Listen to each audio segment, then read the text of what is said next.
Ilaalchi keenya wantoota yaadnuu fi wantoota ta'uu feenu agarsiisa. Nuti bu'aa yaada keenyaa waan taaneef wantoota yeroo baay'ee irra deddeebinee yaadnu taana. Kanaafuu jireenya keessatti hariiroo namoota waliin taasifnu qofa osoo hin taane hariiroo Rabbii waliin taasifnus ilaalcha keenyaatu murteessa jechuudha. Fakkeenyaaf kadhaan Rabbi kadhannulleen calaqqee ilaalcha keenyaati. Barataan yeroo qormaanni dhiyaate takka immoo yeroo qormaataaf qo'atu yaa Rabbi qormaata naaf laaffisi jedhee Rabbi kadhatuu fi barataan yeroo qo'atu yeroo barnoota baratu yaa Rabbi ana jabeessi qormaata irra na aansi jedhee Rabbi kadhatu ilaalchaan garaagarummaa guddoo qaban jechuudha. Inni yaa Rabbi qormaata naaf laaffisi jiru ifii isaatiif nama jabaa ta'uu kadhachaa hin jiru. Qormaanni akka isaaf salphatu qormaanni akka isaaf laaffatu qofa kadhataa jira. Hiikni kadhaa isaa ilaalcha hirkataa fi ilaalcha kufaa irraa kan madde ta'uu hubachuu baatus kadhaan isaa ilaalcha akkanaa qabaachuu isaa calaqqisa. Ilaalchi akkanaa barattoota qofa irratti hin mul'atu.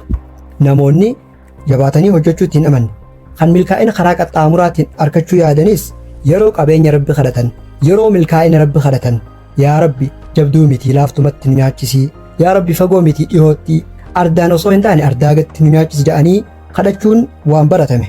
Fakkeenyaaf manzuumaa obbo Fantishee keessaa isiin takka akkana jetti. Waa xiqqoo miti hisaaba malee ba'aatti ardatti hin beeku naakanni ardaagumatti jabduun danda'u na nyaachisi laaftumatti adutti hin bahu na duroomsi caayumatti dhagaa naa jijjiiri ziqa yaameetumatti bonallee nurraa jijjiiri badheessumatti deegallee nurraa jijjiiri qabeenyumatti jetti. Manzuumaan armaan olitti dhageeffattan tun jechoota walaloo isii keessaa fi ergaa isii keessaa mee maal hubattan? An akka hiyyatti manzuumaan tun taalessummaa yookaan masluufummaa nama gorsiti. Addunyaa irra hanga jiran waanuma fedheenuu milkaa'uuf namni tokko sababa godhuu qaba. Sababa godhuun seera Rabbiiti. Sababa osoo hin goone wanti argamu tokkolleen hin jiru. Milkaa'inni guddinni tokkolleen hin argamu. Garuu manzuumaan armaan olii tun sababa godhuu waan jedhamu tokkollee hin qabdu.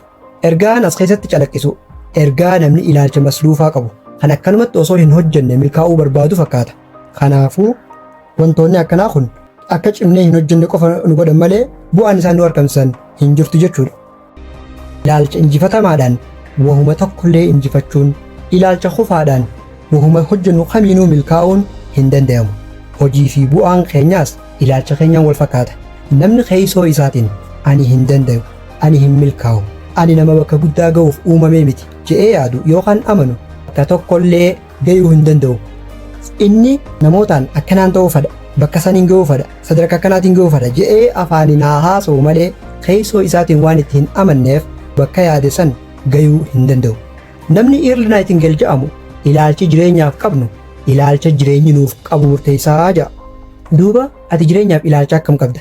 Jireenyaaf ilaalcha gaarii yoo qabaatte wantoota gaarii gara jireenya keetiitti as harkifta. Gama biraatiin immoo ilaalcha hamaa yookaan ilaalcha kufaa yoo qabaatte jireenya kee keessattis wantootuma akkasiisan as harkifta. Wantoota hamaa yookaan wantoota si kufan qofa yoo yaadde wantoota san gama kee as harkifta.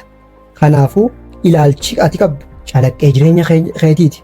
Ilaalchi dabaan gara gochoota dabaatti nama geessan wantoota gaggaarii akka waan gaarii hin taanetti akka amannu takka hubannu nu godhuu danda'an. Akkasumas wantoota bu'aa hin qabne akka waan bu'aa guddaa qaban nutti fakkeessuus malu. Ilaalchi injifataan immoo haala arra qabatamaan lafa irra jiru akka hubannu tarkaanfii sirrii akka fudhannu akkasumas fuulduratti akka tarkaanfannu nu onnachiisan. Kanaafuu ofaatii fi rakkoo nu mudachuun ilaalcha keenya irraa madduu danda'a. Fakkeenyaaf hawaasni Oromoo wanti sodaatan fagoo hin jirtu jechuun dubbata. Tun dubbii dhugaa qabdu. Sababnis namni waan sodaatu wahuma yeroo hedduu irra deddeebi'ee yaadu waan akkanaa na dhufte hoo yoon akkana ta'e hoo yoon kufe hoo yoon cabe hoo yoon daldala kana keessa kasaare hoo je'ee keessoo isaatiin yeroo hedduu irra deddeebi'ee waan yaadu wahuma san harkata. Inni niin injifadha, niin danda'a, niin milkaa'a, bakka guddaa niin ga'a je'ee yeroo hedduu irra deddeebi'ee keessoo isaatiin ifitti himus wahuma yaade harkata. Kanaafuu ilmi namaa bu'aa yaadaa fi ilaalcha isaa ta'uu hubadhu. Ergaa xiyya tanaas sirriitti jabeeffadhu.